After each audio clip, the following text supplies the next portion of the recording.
Right, good evening everybody and welcome to Development Committee, 21st of March 2019. Our usual emergency evacuation announcement first.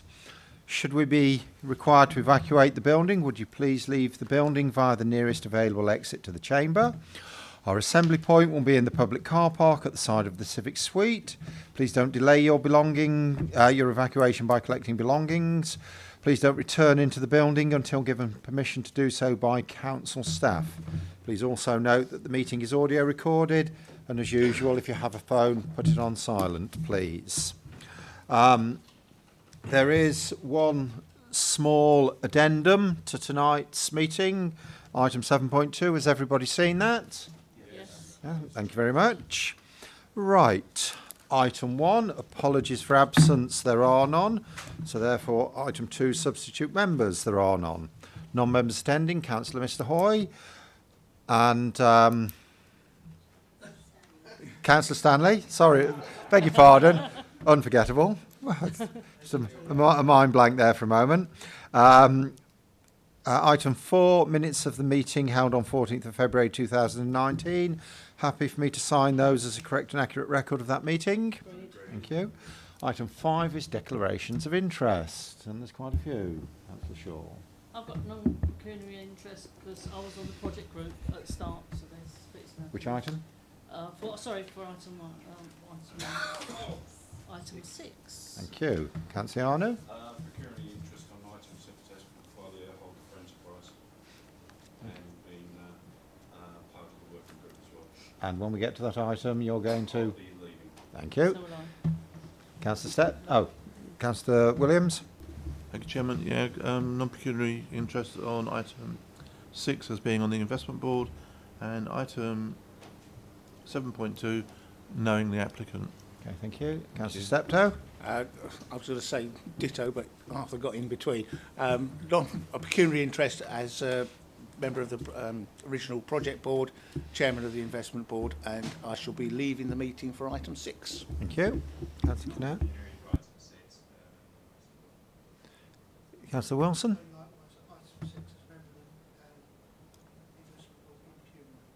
Councillor Hookway. And that was item 6. Right, I think that's it then. So we now move on to item 6. So you're quite happy if you stop and hear the report, the officer's report.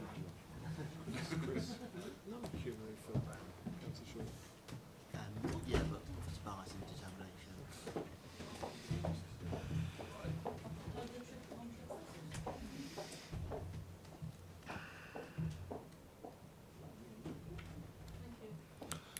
Okay, Mr Stranks. Thank you, Chairman. This application is to a site we see here, located on the southern side of Cagefield Road. The site has been open and is adjoining a block of 4 flats in this building and 8 flats opposite. The remainder of the site area is all housing, particularly local authority stock design of around the interwar period 1950s. This application is brought to the committee because the council is the applicant. If we can jump to 2, please. Just to orientate yourself with the aerial photograph. Sorry, my mistake. Stay on that. No, that's not the one, is it? Bear with us, members. Oh, where's that going there? That's the one. Okay, bear with us, Chairman. The site we see is here, and as I say, Cagefield Road, the junction with Stanbridge Road there, the Royal Oak pub down there to orientate ourselves, and the newer housing in this part. Our site is in there. You'll see the development pattern and what you saw on the location plan earlier on. If we could jump to 3, please. Chairman, this site got outline planning permission in March 2017. And here we see what we often refer to as an indicative plan, and you'll see actually how similar it is to the plan that's going to be before you tonight. You'll see the site broadly square in shape, and at outline stage there was a position of a building of this design with the brickwork at the lower levels with some bay interest around the door and the white render at the top. You'll note this depth at this side. When we dealt with the application at outline stage, there was concern that the depth was slightly rearward of the adjoining flats. You'll know that your policy or guidance ideally seeks 35 metres distance back to back for privacy reasons, but obviously with the presence of the flats next door at only some 17 metres, it rather undermined the argument we would normally hold against upper floor living, principal living rooms. So what the consent required was that the rear wall area be set back to 17 metres, consistent with the adjoining flatted development. That seemed reasonable. If we can jump to 4, please. Now this is the proposed site plan of the actual building that's before you tonight. Outline permission was granted, and this current application before you is the reserved matters. The second half, all the details of the building, and you'll see what the applicant has done. He's shoved the building back to the 17 metres required, more consistent with the adjoining property. And the car parking, as previously shown in the front part of the building, you'll notice that it's got the 2.9 width, but the depth of the car parking space is only over 5 metres. It's not quite the 5.5 metres that your preferred standard requires. It does exceed the minimum standard of 5, but the depth is not at the 5 metres. The width is at 2.9 metres. The rear amenity space, while we're on this plan, is 98 square metres big. And in the scheme of this site, which is 1 2-bedroom flat and 2 1-bedroom flats, would only require 75, so it's over that. It's slightly under. It's 0.98 metres on the side space. You recall that we do seek ideally 1 metre distance, but there's a slightly wider side space to the detached neighbour on this side, so we feel that the two offset each other, particularly as that is a flatted scheme. So officers aren't saying that it's got an inadequate space, it's just a couple of centimetres below your normal standard that you seek. If we could jump to 5, please, the elevations. Members will see now, they almost like spot the difference between the previous, which was indicative at outline stage. You'll see that the appearance has been retained with the tiled roof, the render at upper floor, the brick details and canopies at ground floor. You'll see the bin stores are provided in recesses to the side of the buildings, and the flats have independent access as a shared lobby that goes up to one of the upstairs rooms and an independent access for that one on that side. The 2-bedroom flat would be to the ground floor, and both 1-bedroom flats would be to the first floor. The height of the building is about 7.85 metres, which you'll see is generally consistent with the adjoining buildings that are shown. The height to the walling, that is to the eaves, to the underside of the roof, is about 5.8 metres, and again, in keeping with what's there. The gross, in terms of the national space standards, the design and layout that you see here would provide for the required cupboard storage in each unit. The 1-bedroom flats are in excess of the gross by 7 square metres. The 2-bedroom flat is on the mark of what is required for the gross. So it's a fully compliant scheme. It's in excess of what's required in the case of the 1-bedroom. The proposed building would be of a design and form, as you can see, in character with what's already built in the locality. The recommendation is therefore approval, subject to the conditions that are set out in the report. Thank you. So this is just reserved matters. Does anyone wish to comment on this one? No? Okay. Well, we'll move straight to the recommendation for permission for approval. Can I ask those members in favour of approval to indicate then? Okay. Thank you very much. That is everyone. That item is approved. Could we call back in the 3, please?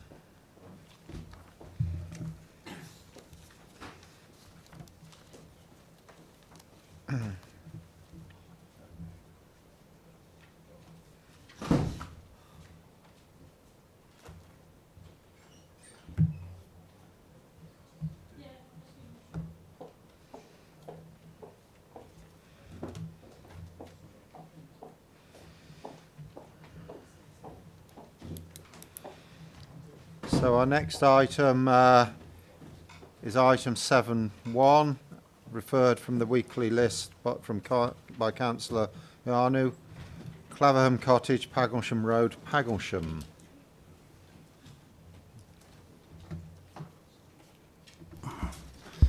Thank you, Chairman. Good evening, members. This is a resubmitted application further to the refusal of an application in July 2018, which was planning application 1800335, which is basically involves the extension of residential curtilage. So this is Claverham Cottage here. This is the extent of the historic curtilage, and the application, although edged in red, is the whole of the current curtilage and the dwelling, and that the additional area of land proposed as edged in red. The application relates to this area predominantly to the north of the existing curtilage. We'll move on.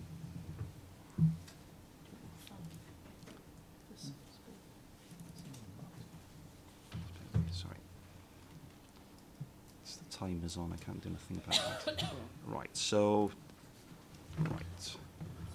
what we have here is the existing site plan. What the actual site plan indicates is the existing stable block, and we'll see some elevation drawings. So currently this site, in terms of its character, what we have at the north elevation is, at the north aspect of the site, is a clearly defined hedge boundary here.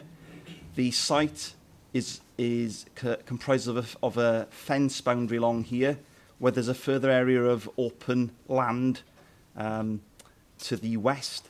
And then we have this stable block, which is a 26-metre long stable block here. And then this is the historic curtilage. There was a post and rail fence here at the time of the site visit back in 2018. And the site is, in terms of its character, it's actually, as of the last time observed, it was mown grass, so there was not much physical distinction between the area of land.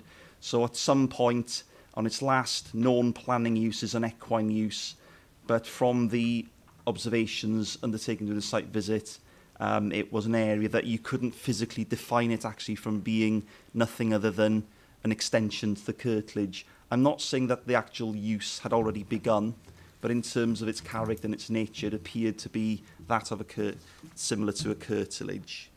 We'll just move on. In terms of, just to give you some dimensions then, the existing stable block from the block plan, it is 26.895 metres in length. It's 3.690 metres in width. And in terms of its elevation, there is a little section actually at the top end here that's slightly wider, but on the majority of the elevation, it is that 3.690 metres in width. And in terms of its height, we'll see from the elevation drawings, it's 2.65 metres in height at its highest end, and 2.2 metres at the lowest end at the rear elevation. We'll just move on. The actual site area, just to explain, there was a discrepancy between the planning application form. Section 4 of the planning application form indicates it's 0.1 hectares, which equates to 1,000 square metres. It's not far off. The plan indicates, however, that the site is actually 910 metres squared, but that's just a discrepancy that we don't have an issue with. It's just a matter of pointing that out. Okay, just move on.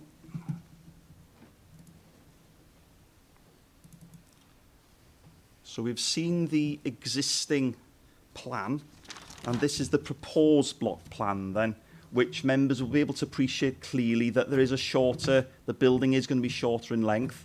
So that is a material fact.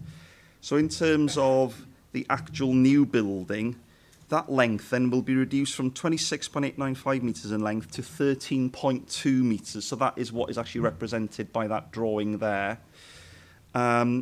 Basically, it'll be 4.8 metres in width, but that doesn't include the veranda element, which provides a greater width, and we can see that from the elevation drawing that I'll show members in a few seconds. So in terms of the existing elevations, I'll have to rotate this, members. View, rotate, view. Just you bear with me.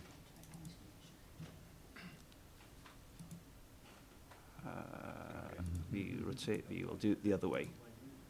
View, rotate, view. So there we are.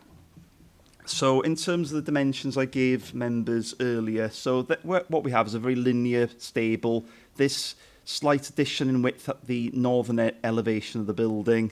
So this is the front elevation looking at it from the west. So that height there from ground level to the level of the highest level of the roof. So it has a slightly sloping roof, as members can appreciate from this section drawing here. So the highest point is 2.65 metres, which is at the front here, and then at the back it's slightly lower. Sorry, I'm shaking. Slightly lower at 2.2 metres at the rear. Now, and also in terms of the site itself, the rear of the stable actually is well framed within a hedge boundary here. So in terms of when I come on to the assessment and the conclusions, in terms of there is a clearly defensible boundary there. So the site being hedge on the northern aspect, a hedge on the eastern aspect, and then open to the existing curtilage, and then open to this further area of open field that we have here. We'll just move on then so you can see the elevation of the proposed building. Proposed elevations. Just bear with me. I think that was the same. Apologies for that. Proposed elevations. So what we have then is this building that I would say that members will make of it what they were, but it resembles typically a sort of a domestic-looking building. Looks familiar to buildings that you'd find in cricket pavilions, that kind of thing. So in terms of what members will see is, so the width, just to clarify further what I said previously, so the main bulk of the building, the main bulk of it here from that there to there is 4.8 metres, but then there's this overhang. So in its totality, it is 6 metres in width. And that is something, obviously, that is a key material factor. So in terms of its height, it is 4 metres in height as compared to the 2.650 metres in height of the existing building. So the purpose of this building is clearly, as per application description, is to serve a purpose which is incidental to the enjoyment of the dwelling house. That may serve, that sort of broad banner of use may serve a functional purpose of anything from a games room to a sort of an art studio, and the authority have no issue in terms of the actual stated use whatsoever. In terms of, we're not sort of debating or querying that its use is nothing other than use that is incidental to the enjoyment of the dwelling house. Okay, we'll just move on. We'll show some images. I think this is what's quite important. You wanted me to show these photographs. Just bear with me. So there we go. So that is a photograph of the existing stable. That was taken in July. I wasn't aware of any material change to the building. I did pass the site in the last 2 weeks, and from where I was looking, I couldn't see any drastic material change. But I do understand there has been some material alteration to the actual roof of the building in terms of the roof materials coming off, but I can't elaborate on that. We have to gauge an application on the basis of, at the time the application was submitted, as represented by the submitted plans, and whether a change in the physical fabric of the building from the time the application was submitted to this point of determination, I would suggest, members, is not a key material factor. So that is the photograph of the site with this moored area from looking from the west.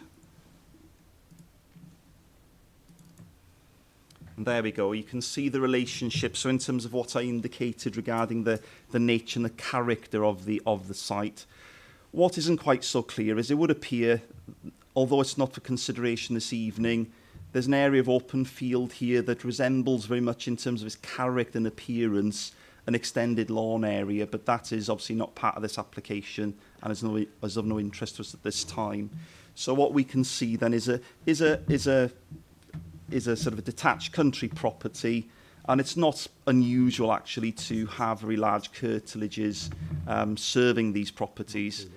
And although the stable building itself might have been viewed as a use that was sort of incidental to the dwelling house, it was nevertheless a distinctive equine planning unit, hence this application to formally change that equine use to a formal incidental residential use.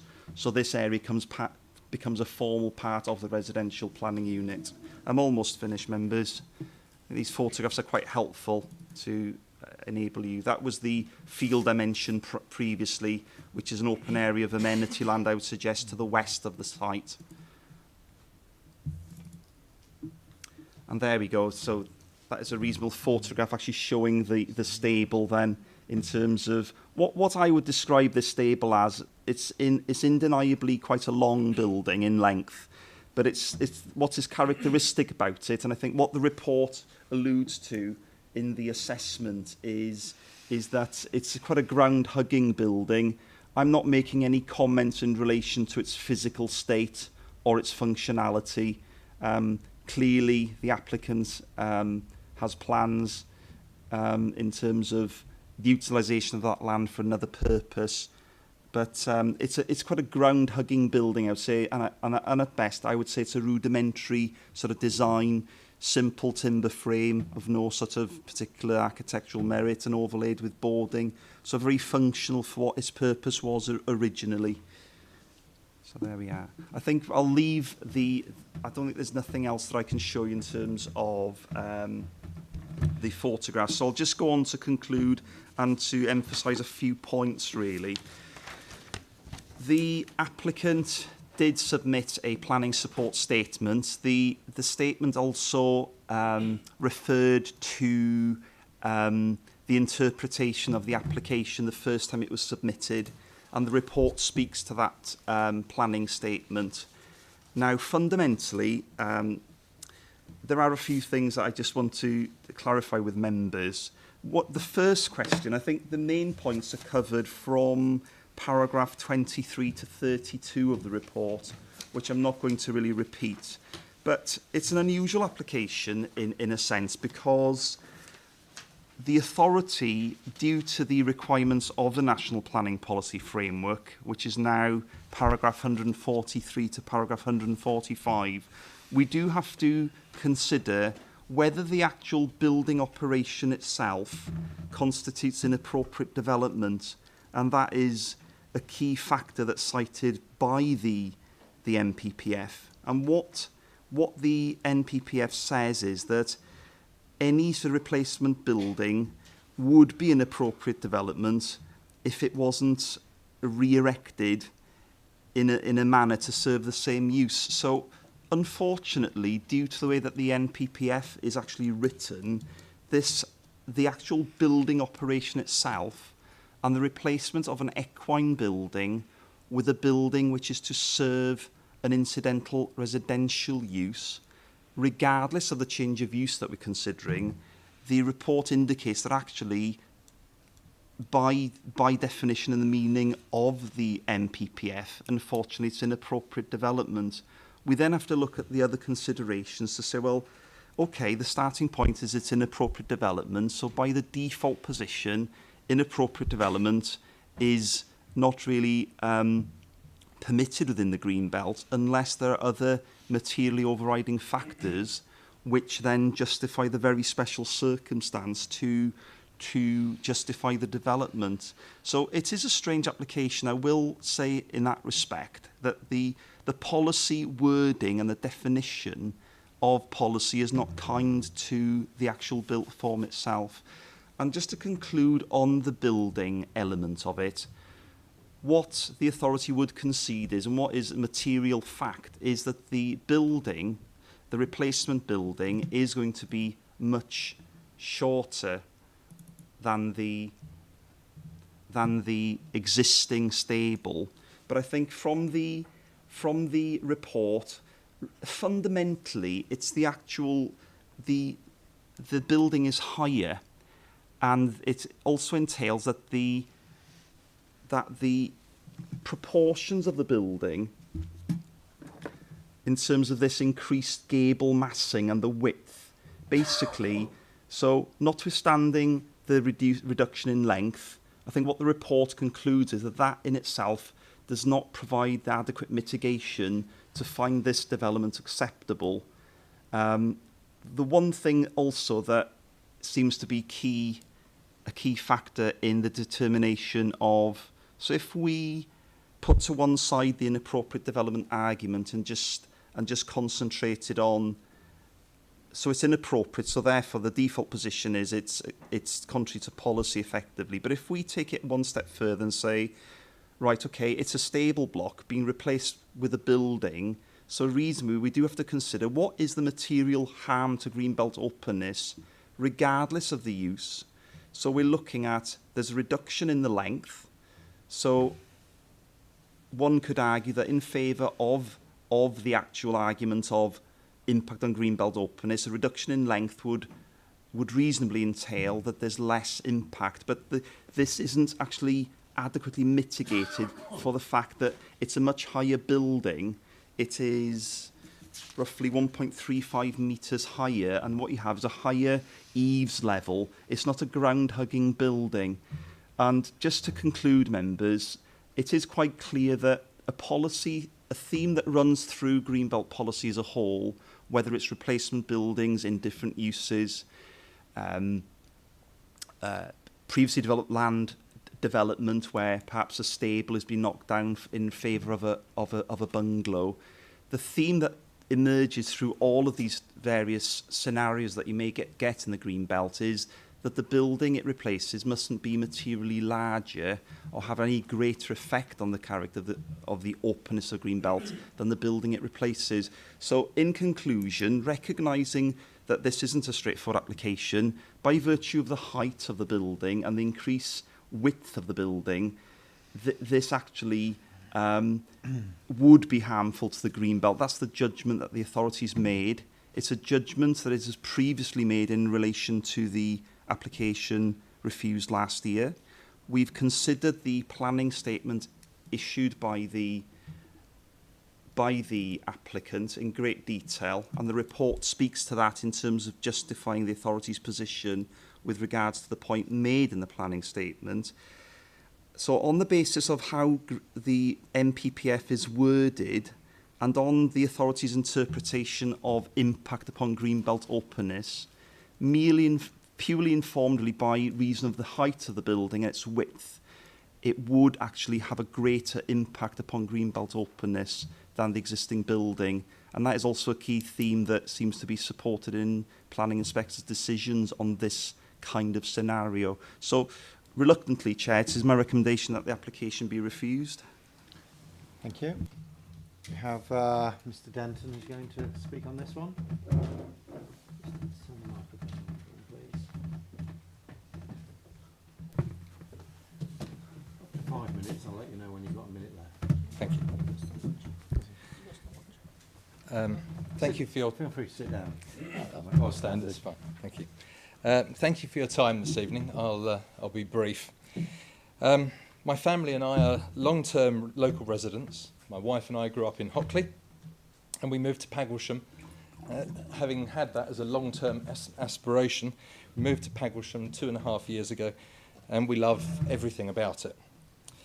We've turned an unloved, empty house into a lovely family home, and we've made the outside space, as you've seen, a secure and safe place for our 2 boys, over there, and 2 dogs to play in. So Noah is the older one, Kyle is the younger one over there.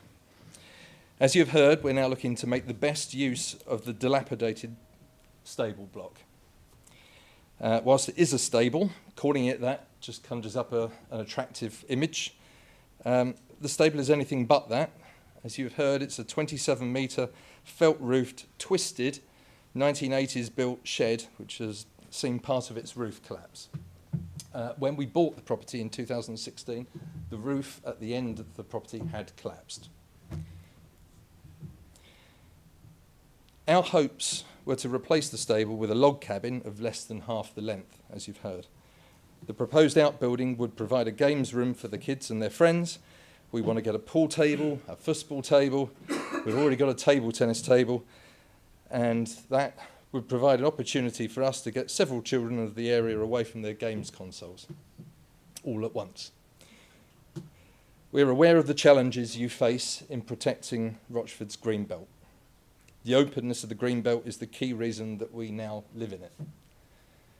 So you can see why we thought that rather than introducing more buildings into the garden, we thought it would be a good idea to replace an existing unattractive building in the same location rather than introduce a new one in another location.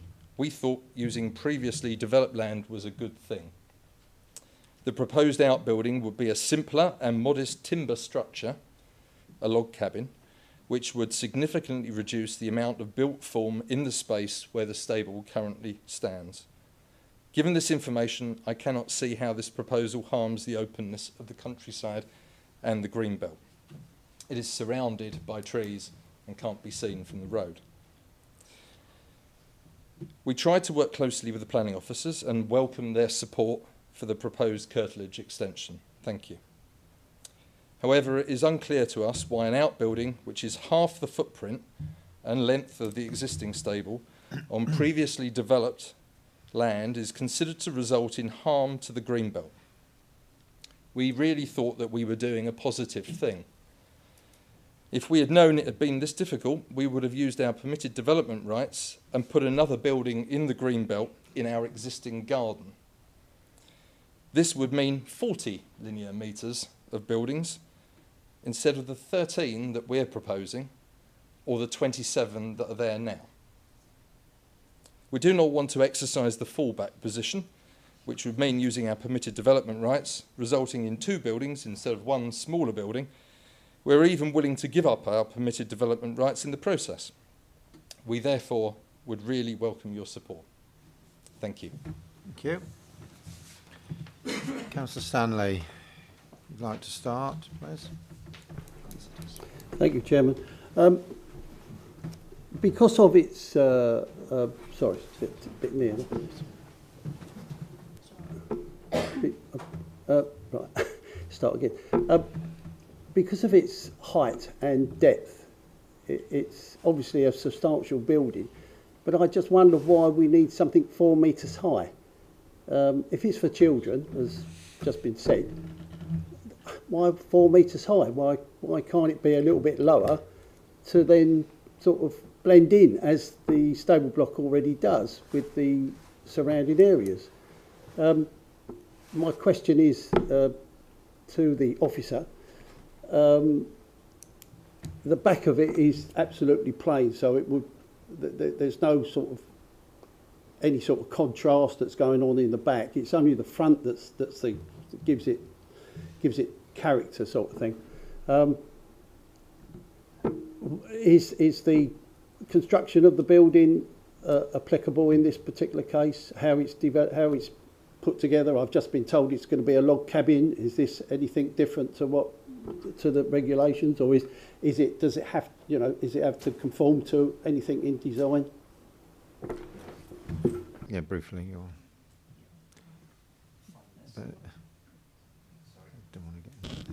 So, in terms of answering that question, the authority is satisfied that it is operational development, so it's a building operation as defined in Section 55 of the Town and Country Planning Act.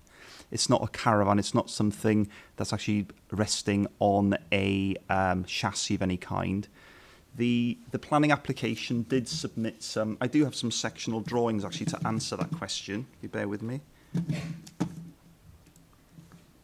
Proposed section drawing, so that actually would address your question. So clearly there's going to be a concrete raft foundation or a concrete trench foundation. So in terms of its build, it's going to be a substantial building. So in terms of looking at it, yes, I think one wouldn't be able to distinguish probably just looking at the elevation plan whether it's a caravan or something more substantial. But in terms of actually the reason why the application has been refused, it's based purely on its height and the increased width and massing that creates in itself. Okay. Okay. Right. Councillor Mr Hoy. Thank you, Chairman. Look at the plans. Just a couple of points. One is that clearly it's with regard to the MPPF statement that clearly is a problem, but also I think mainly the height of it is the issue in relation to the property or the building which was there before. And I think without a doubt, if this building didn't have the height it has, it wouldn't be a problem. Moving on from that, I think this is probably the first time in my years as a councillor I've heard an officer refer to unfortunate wording in the NPPF, and also the first time that I've heard an officer say that with reluctance they are recommending a report, and I don't necessarily think that's appropriate. Thank you, Chairman. Councillor Arnoux. Thank you, Chairman. The planning application, which comes from Mr. Trevor Denton, who lives with his family at Clavenham Cottage. The application focuses on a small parcel of land to the rear of the existing garden, also owned by Mr. Denton. It was used as an equestrian paddock, but hasn't been for some time now. The paddock contains a large stable building which has been on the site since the 1980s, where planning permission was granted in 1983. I've heard that the stable building has fallen into disrepair and Mr. Denton would like to replace it and use it in conjunction with the cottage, for example as a playroom or leisure centre or gym space by the family. I understand from officers that the proposed inclusion of this land within the residential curtilage is acceptable. Officers agree that the paddock is indistinguishable from the main garden and would be well screened by existing boundary treatments. If this is in the case and permission were granted for the curtilage extension, then the existing building, which is the subject of this application, would become a scenery to the existing cottage. I understand from reading the officer's report that the proposal site lies in the green belt. The officer's report makes reference to Chapter 13 of the NPPF, which states that the inappropriate development is by definition harmful to green belt and should not be approved except in the very special circumstances. However, in the same chapter, at paragraph 145, exemptions to inappropriate development are listed. It seems to me that what is proposed falls within two of these exemptions. Exemption D was considered by officers and dismissed because the building is not in the same use as the proposed incidental outbuilding, but of course it would be in the event the curtilage extent was granted. I go back to my previous point that officers do not object to the curtilage extension. I notice that officers have not considered exemption G, which allows the complete redevelopment of previously developed land permitted. It does not have a great impact on the openness of the green belt than the existing development.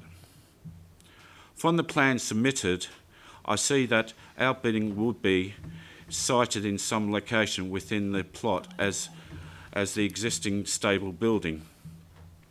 39% smaller footprint, half the length of the existing stable, whilst the ridge height will be higher. Cumulatively, the building is smaller and therefore its visual impact can only be less.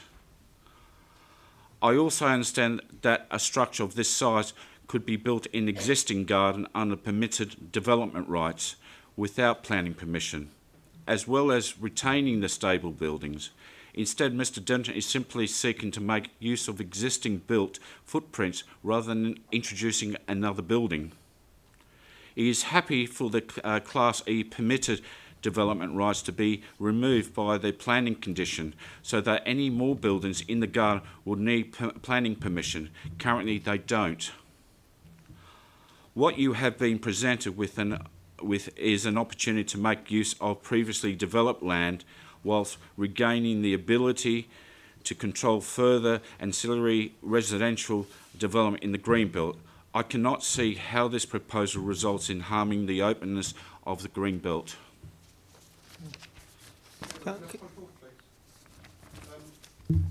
Councillor Owen, who seems to be reading from a prepared script. Can we please confirm that he has not predetermined this case? No, I haven't been.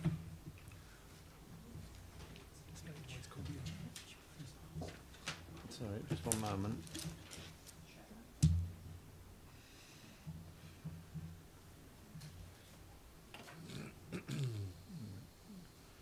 So just for formality's sake, Councillor Arnold. Yes.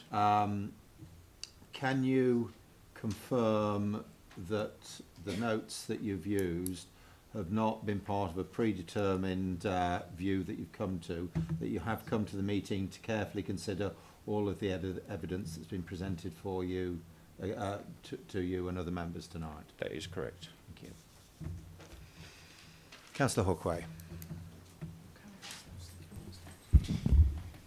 Thank you, Chairman. I've got a couple of questions for the officers. With regard to the photograph that we see... It's on. It's on.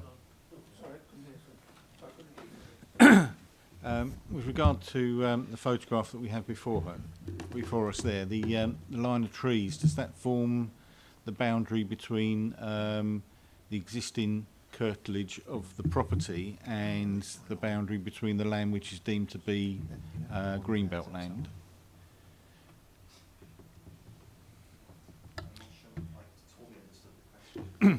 With regard to the photograph before us now, there is a line of trees which cuts across the land. These.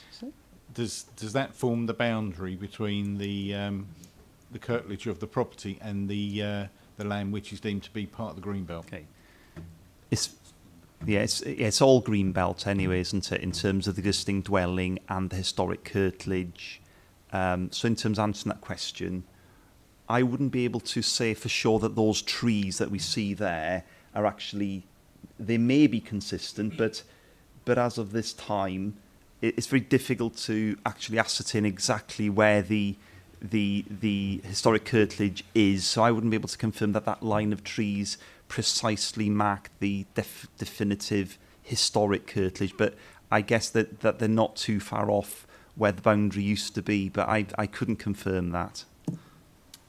Another question is the existing building has been described as being dilapidated, although in the report it contradicts that.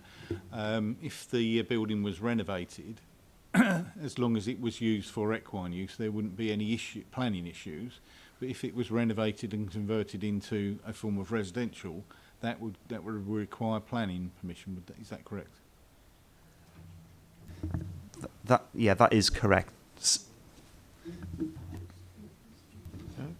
So in terms of the refurbishment of that building for equine use, repair for the purpose of the Town and Country Planning Act isn't developed in itself, but basically it would be possible I'm not saying that it'd be possible to renovate that building, but if a new building, for example, was erected, or this building was retained in some form, then yes, it would be subject to the material change of use, wouldn't it, from the equine use to an incidental residential use. And finally, Chairman, thank you. One more. This has already come before this committee previously. What material changes has occurred to the application in relation to what we had brought before us before and what is now before us now? The answer is simply there are no material changes, and therefore that is consistent with the recommendation that was made the first time around. What I will add is that the report does speak to the planning statement. The planning statement actually sets out that on the first report that the measurements of the building I had reported were incorrect.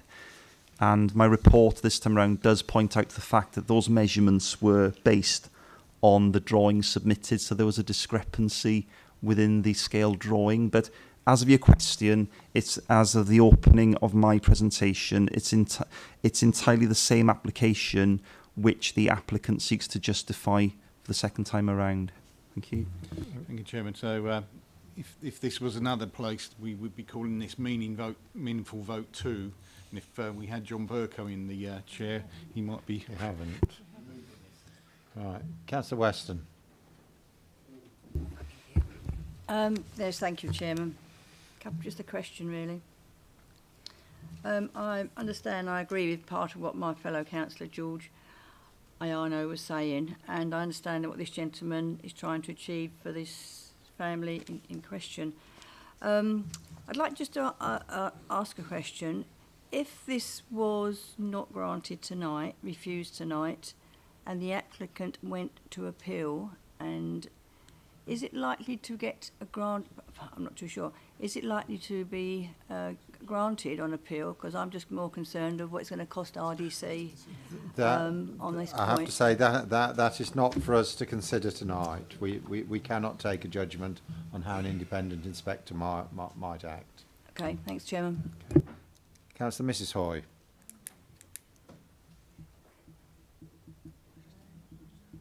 No need to stand for me. No, I'm just only for Chairman. I haven't heard anything here tonight. So, I mean, I will go with the officer's recommendation. But what I wanted to ask you, Chairman, are we going at the moment? Are we going for the recommendation? Is that what it would be, unless anything is moved differently, right, okay, it would be the recommendation for refusal right, as okay, printed on 7.1.10. Right, okay, yeah, thank you. Okay, thank you. Councillor Steptoe. Thank you, Chairman. I've listened to the arguments with great interest here, and I would like to propose that we accept the planning application on the basis of the it's not any appreciable increase in detriment to the green belt area, and as the applicant has already suggested in his piece, that any further permitted development rights are removed. Thank you. Do you have a seconder? Right, you've got, take your pick. Councillor Milne. Right, okay. So members, we have a move for approval on this one. Councillor Arnold, you had indicated you'd like to come back anyway. Yes, just to clarify for Mr Hawkway, the actual application was not presented to this cabinet last year. It was refused by officers. Unfortunately, due to circumstances out of our control, the application was not called in the appropriate time limit. Circumstances to be stated, really. Okay. Councillor Mrs Hoy, you wish to go? Yeah, just a quick question. I'd like, if you're recommended for approval, I'd like paragraph 28 added as a condition. Thank you very much. At the moment, if we just all have a look at that, because it's a lengthy paragraph. Paragraph 28.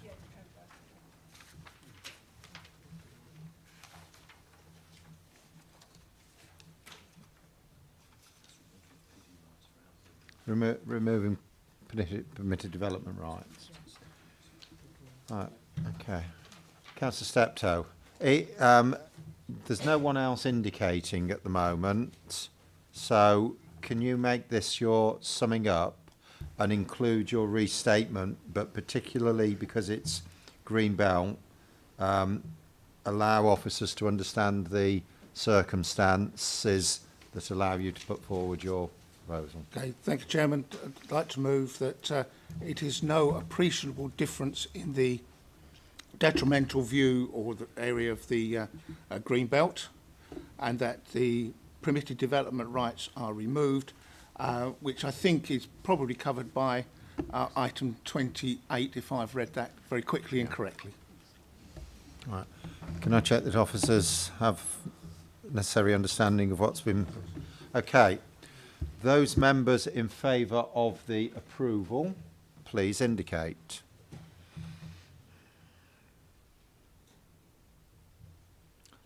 Those against? That item is carried. Thank you.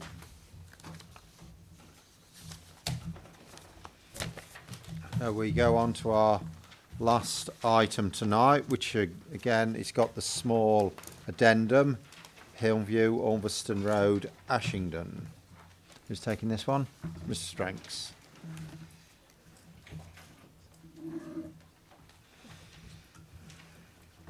Thank you, Chairman.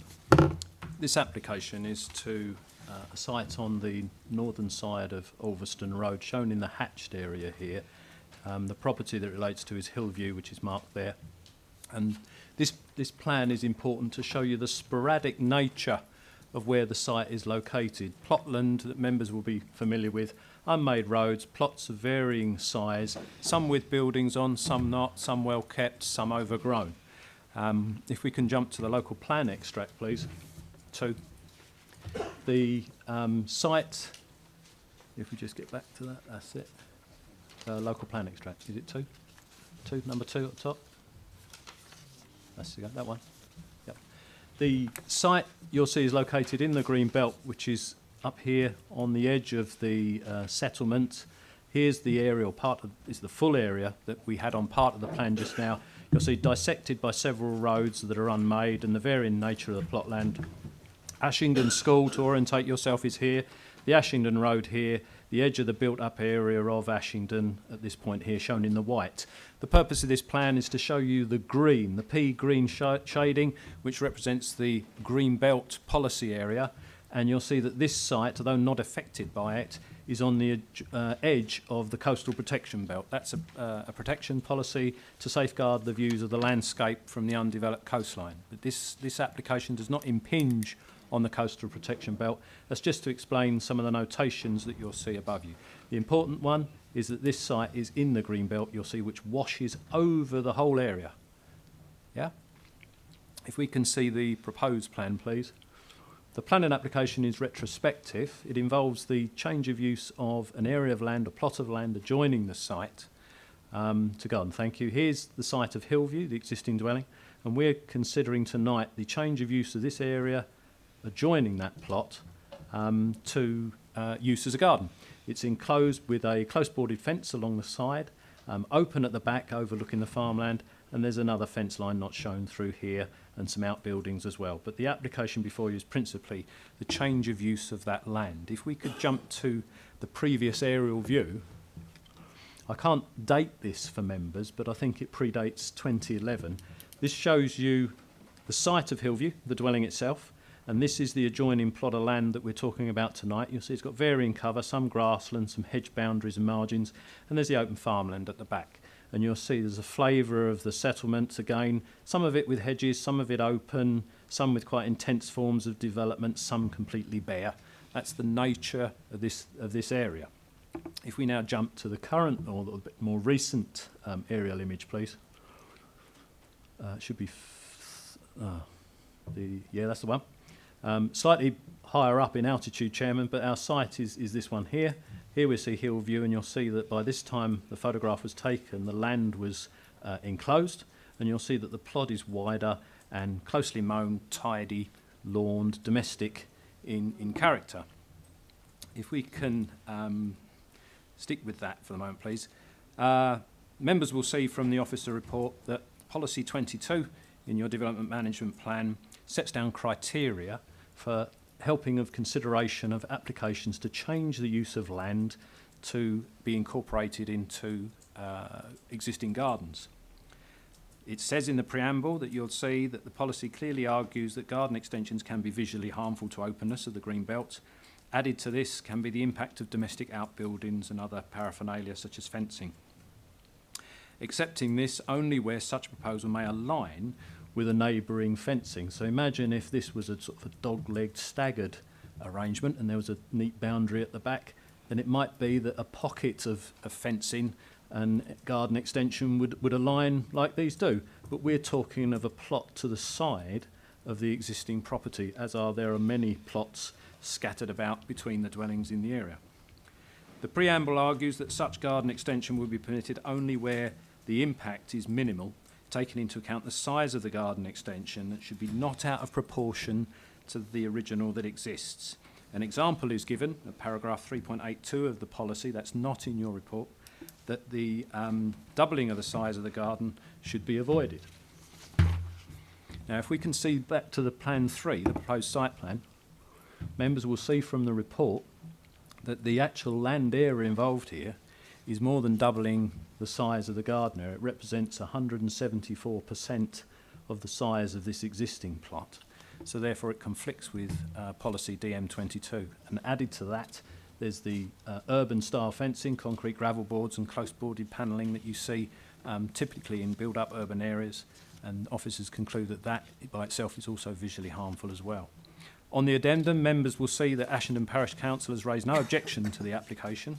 The recommendation is refusal for the reasons you see set out in the report. Thank you. We have a speaker on this one, Mr. Ward.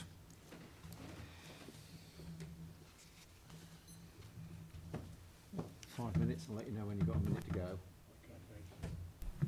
Feel free to sit down, most comfortable. As long as you can hear me. So, good evening, Chair, members. Thank you for calling my application to committee for discussion. My planning application was submitted back in July 18, and it's very disappointing that after waiting 9 months for a decision, the planning officer has recommended the application for refusal. I've lived at the property for over 25 years and have worked very hard to keep the property and the surrounding grounds attractive. In early 2011, I was given the opportunity to purchase additional land next to my property. This land was severely overgrown for several years with broken fencing and gates. It had no beneficial use and was left vacant for a long time with no one maintaining the land. It detracted from my property and the character and appearance of the area and made absolutely no positive contribution to the setting. So when the land came up for sale, I purchased it. I then spent a considerable amount of time and money clearing the site, cutting back the overgrown scrub land and planting seed for grass. I hired a professional fencing company to replace the existing broken fencing with a close boarded fence with concrete posts. The fencing is tidy and attractive and allows me to have adequate privacy. By July 2011, works were complete and I have photographic evidence which is dated in 2011 showing that both the fencing and the sheds referred to in the officer's report were in existence by that date and have remained for the past 7 years. They form a fundamental part of the character of the area. I have been using this area of land for my enjoyment as my garden since that time. The officer himself acknowledged in his report that it's been in place for quite some time and they are not clear when the change of use occurred. I can confirm that the change of use was over 7 years ago in 2011. I genuinely had no idea I required the planning permission to erect the fencing or the sheds or to officially change the use of land for my garden.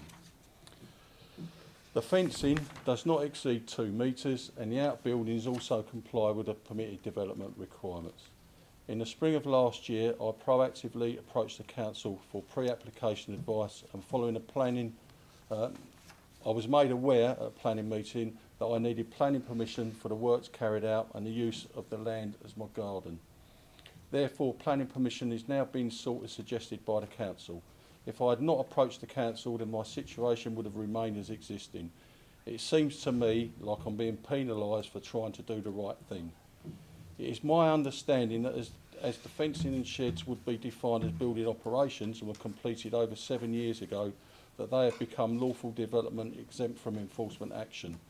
If they can remain, it is confusing to me why the officer attaches great focus on the harm that the fence causes to the green belt.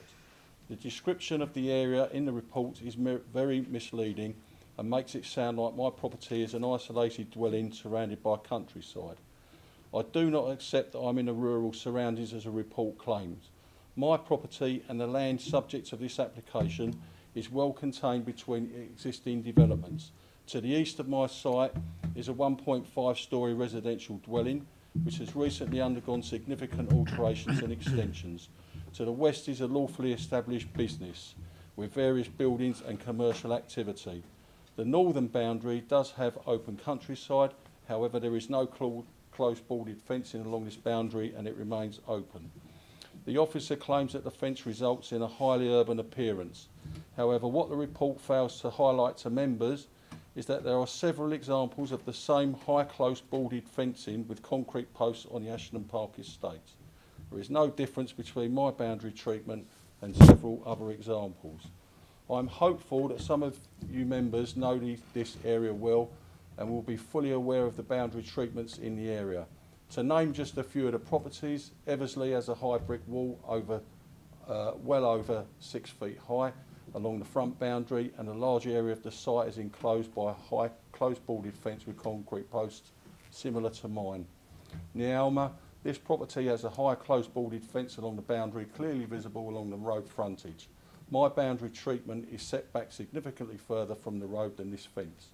Flickham Lodge is a modest bungalow with a very large plot area to the site, which is secured by a high close boarded fence. Whiteacre Cottage is another example I'd like to draw members' attention to. This is a modest bungalow with a large 1 acre garden to the side, which is also contained by a close boarded fence. I do not understand why the assessment of my proposal is any different from any of these developments. I cannot help feeling singled out when all these properties are also in the green belt and no harm has been identified with any of these other dwellings. The report recognises that rural areas, greenbelt properties have spacious plots. This is true of the development in my area. Many of the modest bungalows have large garden areas, some located to the side of the property, the same as my land subject of this application. There is no difference between my property and the surrounding development, so I do not agree that my proposal would result in an urbanising effect. The area is already relatively built up, and the granting of this permission would not result in urban sprawl, which is the general aim Greenbelt policy seeks to avoid. If members are not familiar with the area, I would ask, rather than agreeing with the officer's recommendation, that this application be deferred and either members can carry out a visit a surrounding area. I'm going to have to stop you there now. I've only got one little bit at the bottom, honestly. Come on then. If you are aware of the character of the area, I ask that you please overturn the officer's recommendation and grant me my planning permission so that I can continue to enjoy the land which I've spent a considerable amount of time and money making attractive. Please also consider that there has not been any objections whatsoever from any of the other surrounding neighbours. Thank you. Thank you very much for listening. Right, Councillor Stanley, you indicated. Thank you, Chairman. Can we go back to the photos, please? Yeah. Yeah, go on. I think Yeah, we'll it was one call of them the- up. You carry on. Anyway, on the aerial photo, where this land has been cultivated. No, not that one. The one that shows the gardens. Whichever one that was. It ain't that one. Yeah, I think you're going to have to carry on It's- talking. Okay, so Dad, on the boundary, where the boundary fence is, I'd like to ask: is there? He can't get it. Is there any hedging or there we go. Right, so the boundary or the next boundary, which shows a dark area other than the fencing, that is a hedgerow of some sorts, is it? I'm thinking more of nesting birds and what have you. So this side, yeah, that's it, yeah. That's a hedgerow, is it? Mm-hmm. Yes, Chairman. Yes. The dark line, if I may cut in, I know is where the the- shade of the fence that's put Yeah, I up. know that's the fence line, There's yeah. an intervening plot of land, and then there's the hedgerow. You've got a hedgerow there, yeah. All I was going to say was that as there is a large hedgerow there, then putting that fence line up hasn't deteriorated from the urban, if you like, or the wild part of the property as that is there for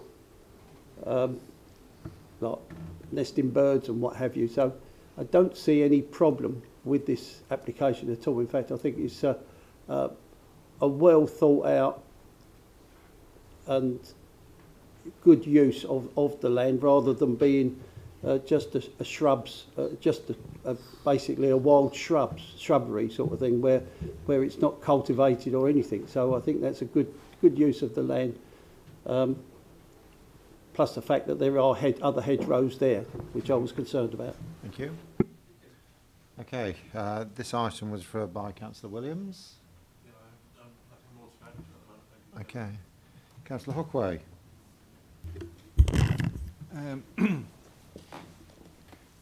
Thank you, Chairman. Yeah, I do have some sympathy with the applicant, bearing in mind the amount of time since he acquired the land and made alterations and the money spent. But I also have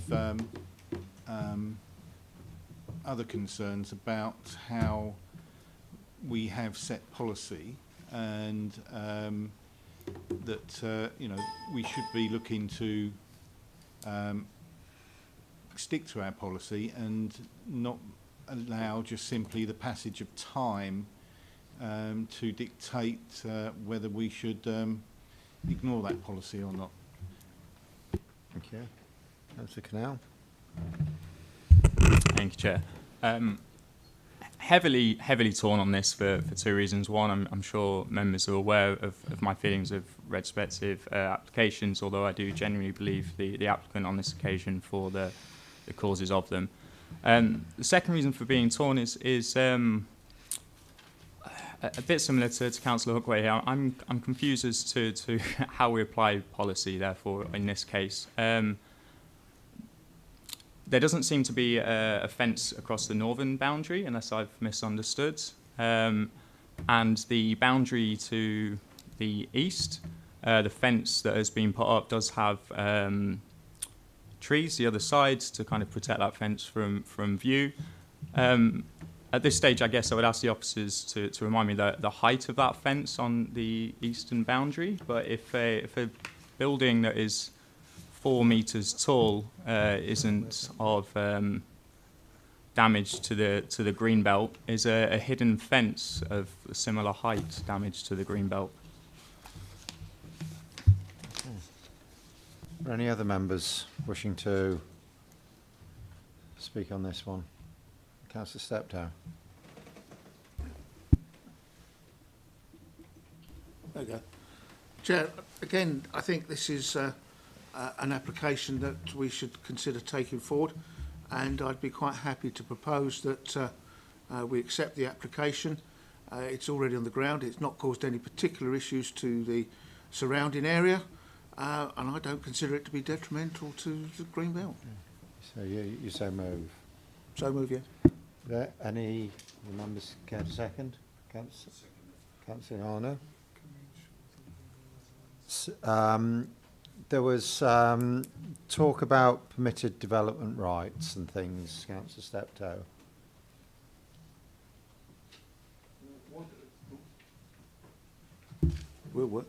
Can I ask what the permitted developments currently are at the moment? If we refer to the officers, please.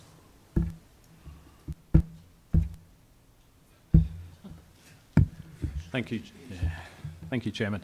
The permitted development rights at issue here are those what they call Class E and Class F, which is the rights for outbuildings, swimming pools, things like this, and Class F, which is hard surfaces at parking areas, tennis courts, things like that.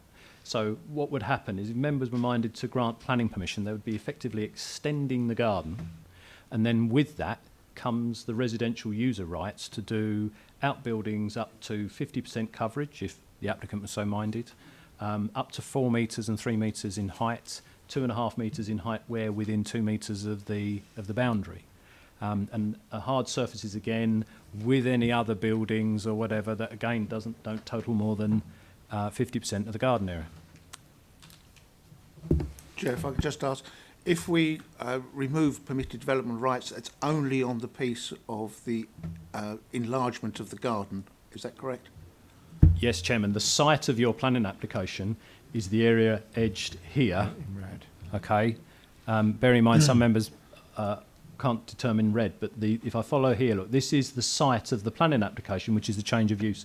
You couldn't, I think, reasonably impose those rights on the existing dwelling, because whilst it's used in association with that, the use of that dwelling itself is not a matter before you. You're being asked to consider whether it's acceptable to use this area of land for residential purposes. And if in your weighing up you come to the view that you find that acceptable, but are concerned that with that use would come baggage in the forms of loads of outbuildings, potentially garages, things like that, which you then feel might harm the green belt. If you feel that that could be overcome by the use of a condition, bringing those buildings within control and those surfaces within control, then that would be an appropriate condition that you could add. I'm happy to include that within the planning application, Chair. So just for clarity as we continue, members, we have a move to give this application planning permission with usual conditions, but particularly the removal of permitted development rights on that site. You say usual conditions because it's an existing development. There wouldn't be a need for any conditions, including commencement. Okay. So you're really only talking to. So just that one. Okay. Councillor Hookway, you indicated again. Yeah, I think it was just in relation to the issue of the permitted development sort of like matter. So I think that's been dealt with. Thank you. Does any other member wish to speak? Officers are clear on what? Oh, Councillor Wilson. Thanks, Chairman. It's really a query about, in the future, how would you actually know where the boundary of this site was? Chairman, from a planning point of view, the use that you are thinking of consenting to would be dictated by this plan. This area edged here is possibly tonight, depending how you decide, being given a permission to use of land. Now, ownership and boundary is a completely different matter. What you would have to look at is the deeds.